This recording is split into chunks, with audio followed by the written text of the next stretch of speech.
Okay, we're going to start from the point where you've already set up the drawing in SolidWorks. You've put all your parts on there. You've arranged them in the way you want to. Just as a quick note, you'll see I've flipped some of mine.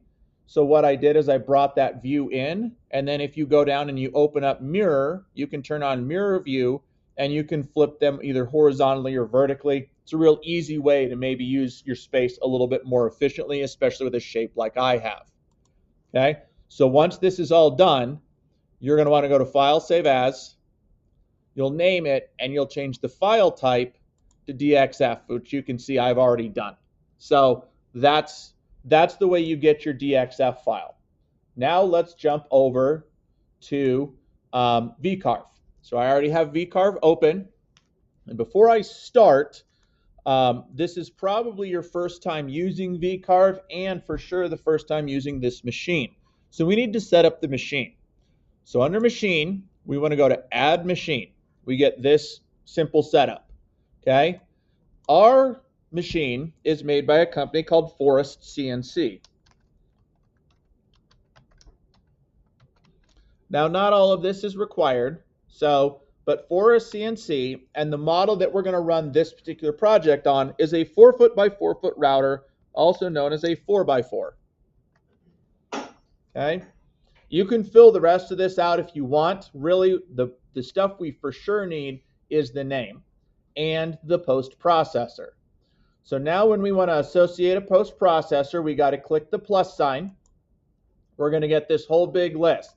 Now either at the top, because we've added them, or you can scroll down, and they should also be down here under Forest. Okay? Either way, you're going to want the one that says Forest T1 no ATC. What this stands for is that we want to use a machine that has only one tool. There is no ATC, which stands for Automatic Tool Changer. We have a different machine in our shop that does have one of these, so just be very clear which one you need. So again, for the 4x4, tool 1, no ATC, that's the one you want to select. Okay, that is our machine. We go ahead and I like to double click this because you see it gets bold. It seems like it just helps it to make sure to pick that. And then you can go ahead and hit OK. Now your machine is set up. It's that easy. We're going to go ahead and create a new file. Because I've already done this, a lot of my settings are set, but we're going to run through them top down. We're doing a single-sided job. The width is 48 inches. That's the size of the board. The height is also 48 inches, and the thickness of the material, technically it's a little less than half an inch, but half an inch is fine. Make sure you're working in inches when you do this. Otherwise, you're going to get a very teeny tiny, less than 2 inches big version of this. Okay? Our zero position, our Z0 is the material surface. It's the top of the material. The machine is already set that way. You don't need to change anything. And our XY datum point is in the center. Okay? That makes it a lot easier to line stuff up. So this is what we want, and you're going to go ahead and click OK. Once you've clicked OK, in the top row, the third button lets you to import a bitmap or vectors. That DXF file is a vector file, so that's exactly what we want. So we're going to click import. We're going to navigate to the place where we saved it, and I've got stool2.dxf right there. And when I click open, it's going to come in. Okay? Now, it's not quite where we want it, so we can click the move command, which is the third one in the first row of edit objects, and I can I accidentally grabbed the wrong one. Okay, so I'm going to grab one of these other points, and I'm going to move this down onto my board. Okay, and you don't want these right up against an edge. You want to leave a good inch or two around. So I'm just going to kind of set mine up roughly so that I have, you can put it right in the middle, but we want to kind of have a little bit of scrap so that we can use that for other projects. We do want to set this up though so that everything's in about an inch or two. You can just kind of judge that based on the size of your other items. Okay. Now, all of these are like individual pieces. Okay. what we need are joined loops. So again, I'm gonna get my pointer tool. I'm gonna drag a box around everything so it highlights everything. And I am gonna click this one, first column, bottom row of the edit objects that's called join. Now what it's gonna do is it's gonna recognize that currently there are 6 closed vectors and 98 open vectors. There's a little bit of tolerance here, so if your lines aren't quite perfect, it'll still do that. And really what we want to see for this project in particular is all closed vectors at the end. Mine has 12. So you want all closed vectors at the end. We hit join. Okay? That should be good. All of these are exactly what we want. Now, if we go over to the other side, this is the easiest way to switch menus. We're now going to start to set stuff up. And unless you're doing something special where you're going to cut a pocket, where you're going to cut part of the way through the material, all of these are going to be profile cuts. And here's how profile cuts work. First off, just as a quick tip, you want to start inside and work your way out. So I'm going to go ahead and just for the sake of time, I'm going to select both of these interior parts. I'm not selecting these because you'll see those aren't fully enclosed. Okay, so I'm going to select both of those and click Profile Toolpath, top right corner. We do want to set the material. So our half-inch material, we're going to tell it 0.55. This helps to make sure that we cut all the way through. Okay. Because this is an inside cut, I want an inside cut. You'll notice in the little box right here, we've got the tool shown by the yellow dot is cutting inside our profile, okay, which is what we want. All right, this one is an inside cut. When we do the outside of it, we'll do the outside cut because we want this material to stay the thickness it's supposed to. Okay, so that's one of the big things to check. So we check the thickness. We make sure we have a 1/4 inch end mill. If you don't, hit select and pick it from the list. Okay, you can set it as tool number 1, or I mean, it's a good idea to set it as tool number 1 and then hit apply and select that so we use it. But that's the tool we're going to use the entire time. Make sure everything you do uses end mill 1/4 inch. Okay, there we go. Now we have to add tabs. What tabs do is when you cut this piece, it isn't screwed down, it isn't attached to the base, so we don't want to cut it completely away. So we're going to add just a couple quick tabs. I'm going to add, I think I'm going to use 3. So I am going to, add tabs to toolpath. You have to hit edit tabs. Now I can come in and click them. So I'm going to put one kind of low on this one kind of low here, and one across the top. That'll be plenty to hold that in. I'm going to do the same on the bottom. If you're doing multiple things, make sure you do this on everything. Okay? Make sure you put at least 2 tabs. You know, that's a pretty big area, so I'm going to put 3. All right, so I got all my tabs added. Hit close. All right? You can call it profile 1. You can name it what it's actually doing. That's up to you. We'll hit calculate. It warns me it's going to cut all the way through and plus a little bit. We hit OK. It shows me what it looks like, and if I preview the path, you can see it, and you can even see it with the tabs so that my piece isn't going to go flying. That's a good thing. All right, I hit close, and we come back to this. Now, it does show things. What I do is I just go back to my 2D view. Now, it still has those highlighted, so I'm going to click out. All right, I'm now going to come in, and I'm going to grab the 4 squares in here, and I'm going to do these all together. These are kind of small, so you may not be able to add tabs to them. That is okay. All right, I'm going to make a profile toolpath. All my settings should be set. This is also inside cuts. This is why I like to do all my inside cuts first. It's because that I set this once, I can do all of them.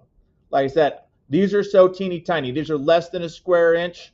Okay, I'm not going to be able to get tabs in there. It's going to cut them away anyway. So I'm going to go ahead and leave those without tabs. I'm going to come over here and hit calculate. It's going to warn me it's going to cut through, and it's going to show me what it does there. Okay. The red line shows me the tool moving. The blue lines show me where it actually cuts. If you want to see it, you can hit preview. Now it shows you those are my cuts.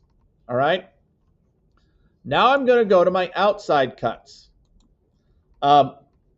Again, some people get weirded out that I didn't do any inside cuts on this. Look at the bridge here. Look at the fact that when I click on this, it's all one shape, okay? There are no inside cuts because we're separated here. This thing is actually fully enclosed. That's why you needed an inside cut there, okay? So we're going to close this. I'm actually going to select all of the outside cuts. So I'm going to start here. I'm going to hold Shift. I'm going to click all of them, including the 2 round ones. I'm going to go ahead and do a profile cut again.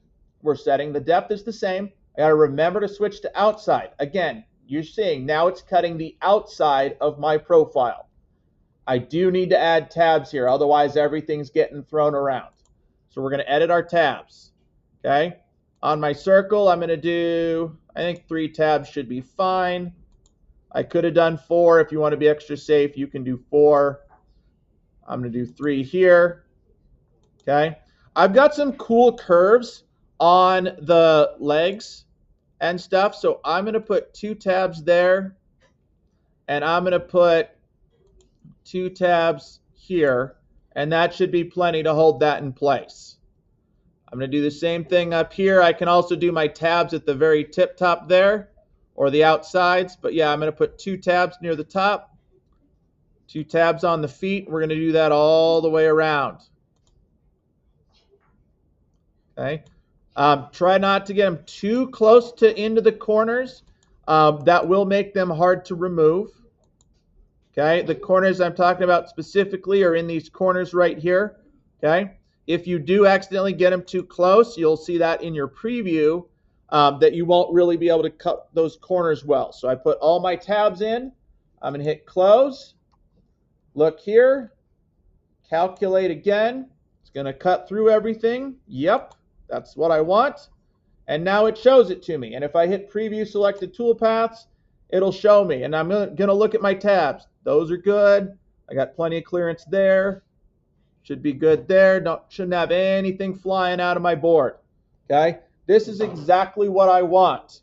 Okay. The whole thing is set up. The whole thing is ready to be cut. All right.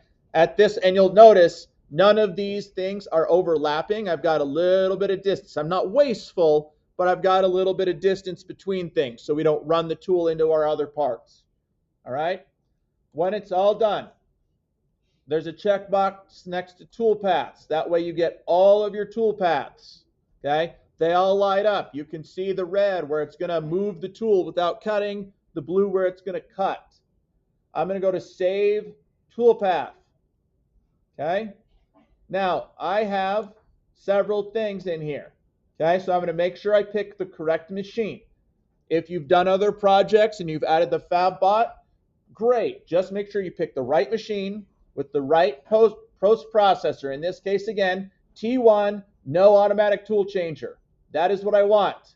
Okay. I'm going to verify that all of the tool paths are done with the correct tool. If you made a mistake, your part's going to be cutting and then it's going to ask you to change the tool. Okay. That's a problem. Make sure everything's correct. All of it's tool number 1, 1/4 inch end mill. Okay. Once you do that, okay, if this is something, if this isn't on the middle one, the visible tool paths to one file, okay, you need to change it. We want all visible tool paths to one file. So we hit run and it does the whole thing. I'm going to hit save toolpaths. Okay. In my folder, you'll see it ends .cnc. Okay. You want to do this as your last name, the dash, and then whatever your project is. This one happens to be a stool, so I'm going to call it stool. So again, it's your last name and then what it is, .cnc. Make sure that's correct. Save file type as, and it'll show that post processor. That's how you know you're getting the right file type. Okay? We got to pay attention here. You can damage the machine if you do this wrong. So make sure you are picking the right things. That's why we have a video. I'm going to hit save. At this point, you can grab a flash drive. You can either do save as again with the save toolpaths and put it directly on the flash drive, Or you can just plug the flash drive in and copy your file, that .cnc file, from the file from the folder where you saved it onto the flash drive. Okay? Once it's on the flash drive, you're ready to take that flash drive over to the machine to run your project.